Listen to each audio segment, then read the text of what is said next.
Sa mga bus, sa mga shopping malls, restaurants, at sa mga kalye, makikita mo ang mga taong nakatutok sa kanilang mga smartphone.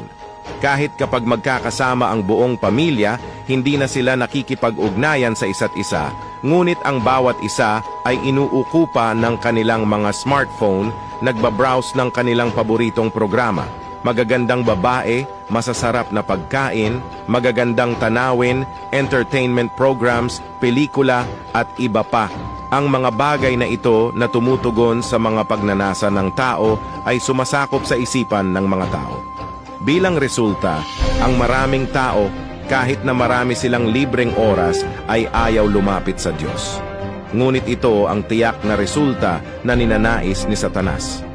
Nais ni Satanas na sayangin mo ang oras ng pagsisisi na ibinigay ng Diyos sa iyo sa pamamagitan ng mga walang kabuluhang gawain hanggang sa katapusan ng mundo kung saan makakasama ka nito. Maraming tao ang nahuli na sa bitag ni Satanas. Kung ayaw mong mapabilang sa kanila, Amen.